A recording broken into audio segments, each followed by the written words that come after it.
આગળ વાત કરીએ તો અમદાવાદમાં ફરી સામે આવ્યો અસામાજિક તત્વોનો આતંક। વટવામાં અસામાજિક તત્વોએ તોડફોડ કરી, કિન્નરો પાસેથી પૈસાની માગણી કરીને તોડફોડ કરી, યજમાન વૃત્તિના પૈસામાં ભાગ આપવાનું કહીને ધમકી આપી, ગાડીમાં તોડફોડ અને ધમકીના સીસીટીવી સામે આવ્યા છે।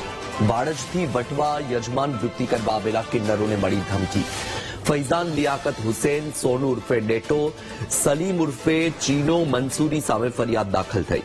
વટવા પોલીસે ગુનો નોંધીને શરૂ કરી તપાસ। વધુ માહિતી મેળવીએ સંવાદદાતા અનિતા પાસેથી। અનિતા, અમદાવાદમાં ફરી એકવાર અસામાજિક તત્વોનો આતંક સામે આવ્યો છે, શું અપડેટ? જે ખાસ તો જે પ્રકારે વટવા પોલીસ સ્ટેશનમાં સોનમ જે કવૈયા નામના એક કિન્નર દ્વારા ફરિયાદ દાખલ કરવામાં આવી છે।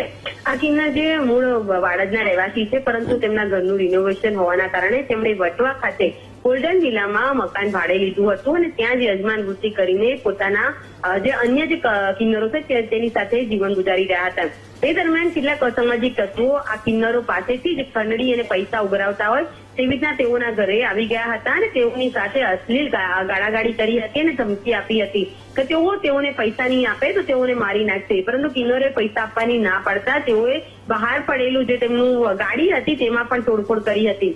આ સમગ્ર ઘટના સીસીટીવીમાં થઈ હતી, જેમાં ફૈઝાન લિયાકત કાજી નામનો જે છે તે આવીને ધમકી આપી રહ્યો હતો અને તેની સાથે અન્ય આરોપીઓ સોનુ ઉર્ફે ડેટો અને સલીમ ઉર્ફે ચીનો મંસૂરી સાથે અન્ય ચોથો આરોપી પણ હાજર હતો। આ ચારેય આરોપીઓ અસામાજિક તત્વો જે કિન્નરો પાસેથી પૈસા ઉઘરાવવા માટે તેના ઘરે પહોંચ્યા હતા અને ધમકી આપીને તોડફોડ કરી હતી। હાલ તો સમગ્ર મામલે વટવા પોલીસે ચારેય વ્યક્તિઓ વિરુદ્ધ ગુનો દાખલ કર્યો છે અને આ અસામાજિક તત્વો કોણ છે અને કેમ આ પ્રકારે પૈસાની ઉઘરાણી માટે આવ્યા હતા તે મુજબ વધુ તપાસ હાથ ધરવામાં આવી છે।